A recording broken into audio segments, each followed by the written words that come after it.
Praise the Lord. ஆண்டவரும் அருமை இரட்சகருமாகிய இயேசு கிறிஸ்துவின் நாமத்தில் நான் உங்களை வாழ்த்துகிறேன். மறுபடியுமாக கர்த்தருடைய பரிசுத்தமுள்ள சன்னிதானத்திலிருந்து கர்த்தருடைய பரிசுத்தமான வார்த்தைகள் மூலமாய் உங்களை சந்திப்பது மிகுந்த மகிழ்ச்சி. ஆண்டவருடைய பெரிதான கிருபையினால நாம் தொடர்ந்து தியானித்து கொண்டு வருகிற காரியம், அப்போஸ்தலனாகிய பவுல் தன்னுடைய உடன் ஊழியக்காரனாகிய தீமோத்தேவுக்கு எழுதின முதலாவது நிருபத்தில் அவர் சொன்ன 10 நல்ல காரியங்கள் என்கிற தலைப்பிலே தொடர்ந்து பார்த்து கொண்டு வருகிறோம். 9 காரியங்களை நாம் பார்த்து விட்டோம். காலை நேரத்திலே மிக தெளிவாக பார்த்தோம். நல்ல அறிக்கை.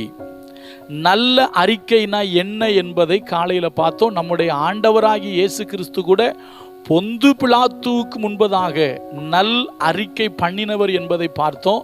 அப்போஸ்தலனாகிய பவுல் தீமோத்தேயுக்கு சொல்லும் பொழுது, நீ அநேக சாட்சிகளுக்கு முன்பாக நல்ல அறிக்கை பண்ணினவனாய் இருக்கிறாய் என்று பவுல் சொன்னதை நம்ம பார்த்தோம். இப்பொழுது 10வதாக ஒன்றை பார்த்து நாம் நிறைவு செய்ய போகிறோம். 10வதாக நாம் பார்க்க போகிற காரியம் நல்ல ஆதாரம். காலையில் பார்த்தது நல்ல அறிக்கை, இப்பொழுது நாம் பார்க்க போகிறது நல்ல ஆதாரம். வாசிக்கிறேன் பாருங்க.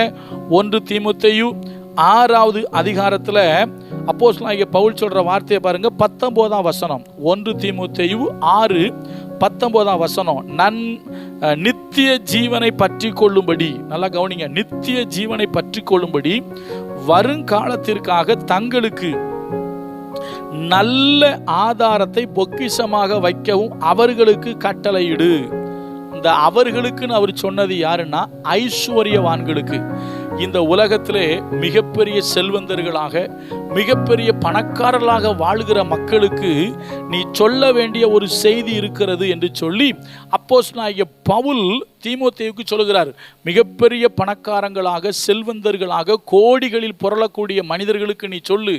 அவர்கள் ஆண்டவராகிய இயேசு கிறிஸ்துவை விசுவாசித்து உள்ள வரும்பொழுது அந்த பணத்தை நம்பாமல், தங்கள் பணத்தின் மீது நம்பிக்கை வைக்காமல், இந்த ஐஸ்வர்யத்தை நமக்கு தந்த ஜீவனுள்ள தேவன் மீது நம்பிக்கை வைக்க அவர்களுக்கு சொல்லிக் கொடு.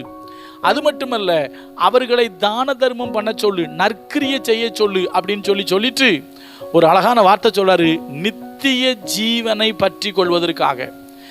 எவ்வளவுதான் கோடீஸ்வரனா இருந்தாலும் எங்க போனோம்? பரலோகத்துக்கு போனோம். உன்னுடைய பணமோ காசோ ஒருபோதும் நம்மை பரலோகத்துக்கு கொண்டு போக முடியாது. அதனாலதான் அவர் சொல்ற வார்த்தையை பாருங்க எப்படி.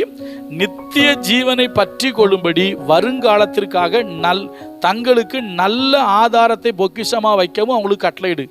அப்போ நித்திய ஜீவனை பற்றி கொள்றதுக்கு வருங்காலத்துக்காக நல்ல ஆதாரம் தேவை.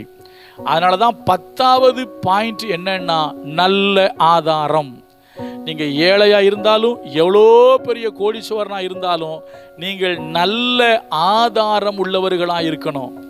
ஒருவேளை இன்னைக்கு சிலவர்கள் நினைக்கிறாங்க, நமக்கு நல்ல ஆதாரம் என்று சொன்னால் பணம் நமக்கு ஆதாரமாக இருக்கும், ஆதரவா இருக்கும். நமக்கு காசு பணம் நிறைய இருந்தால் அதுவே நமக்கு ஒரு பெரிய ஆதாரம், பெரிய ஆதரவுன்னு நினைக்கிறாங்க. இல்லைன்னா நிறைய சொத்துக்கள் இருந்தால் அது நமக்கு ஆதரவாக இருக்கும். நம்ம கோடியாக குமிச்சிட்டோம் அப்படின்னா அது நமக்கு ஆதாரம் நினைக்கிறாங்க. அது உங்களுக்கு ஒருபோதும் ஆதரவாகவோ ஆதாரமாகவோ இருக்க முடியாதுங்க. அது உங்களை நித்திய ஜீவனுக்கு கொண்டு போகாதுங்க. உலகத்தில் பழமொழியே சொல்லியிருக்கு, பணம் பாதாளம் வரைக்கும் தான் பாயும், பணம் ஒரு மனிதனை பரலோகத்துக்கு கொண்டு போகவே முடியாது. அப்போ நித்திய ஜீவனுக்கு ஏற்றாறு போல நீங்க வருங்காலத்துக்காக நல்ல பொக்கிஷங்களை நீங்க ஆதாரமா வைக்கணும். அப்படின்னா உங்களுடைய ஆதாரம் யாருங்கிறது உங்களுக்கு தெரியணும். மோசே சொல்லுவாரு, அனாதி தேவன் உனக்கு அடைக்கலம், அவருடைய நித்திய புயங்களே உனக்கு ஆதாரம். ஐயா, இந்த பூமியில் நீங்கள் பார்க்கிற பணம், பொருள், நகநட்டு, சொத்துக்கள், ஆஸ்திகள், ஐஸ்வர்யங்கள் எதுவுமே உங்களுக்கு ஆதாரமா இருக்காது. ஆண்டவர் மட்டுமே உங்களுக்கு ஆதாரமா இருக்க முடியும். நீங்க ஆண்டவரை மட்டுமே உங்களுக்கு ஆதாரமா நினைக்கணும். ஒரு பக்தன் அழகா பாடுறாரு, உம்மைத்தான் எந்தன் வாழ்வின் ஆதாரமாய் நினைத்து உள்ளேன், நீரில்லா எந்தன் வாழ்க்கை வீணாய்த்தானே போகுதையா. உம்மைத்தான் எந்தன் வாழ்வின் ஆதாரமாய் நினைத்து உள்ளேன். நீரில்லா எந்தன் வாழ்க்கை வீணாய்த்தானே போகுதையா. எல் ஷடாய் ஆராதிப்பேன், எலோகிம் ஆராதிப்பேன், அடோனாய் ஆராதிப்பேன், யெஷுவா ஆராதிப்பேன். ஐயா, உம்மைத்தான் எந்தன் வாழ்வின் ஆதாரமாய் நினைத்துள்ளேன். நான் மறுபடியும் சொல்றேன், நீங்கள் இந்த பூமியில் பார்க்கிற காசு, பணம், பொருள், நகநட்டு, சொத்து சொகம், இது எல்லாமே அழிந்து போய்விடும். இது ஒண்ணுமே உங்களை நித்திய ஜீவனுக்கு நேராக கொண்டு போகாது.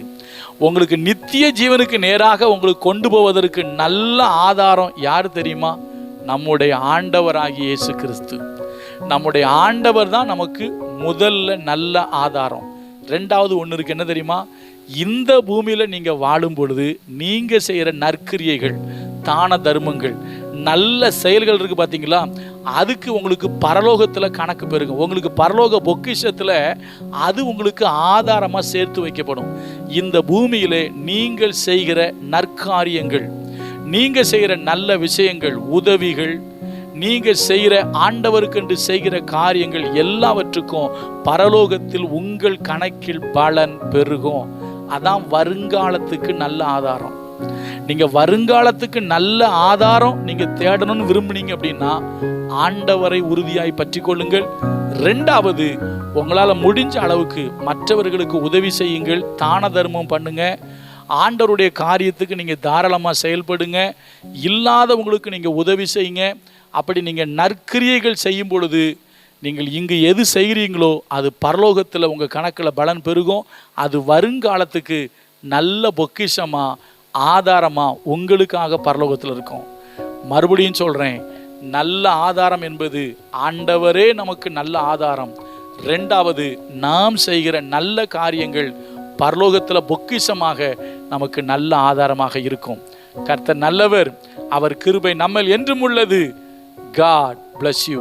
அடுத்த வாரத்துக்கு ஆண்டவர் என்ன சொல்றாரோ அதை தியானிப்போம். Praise the Lord.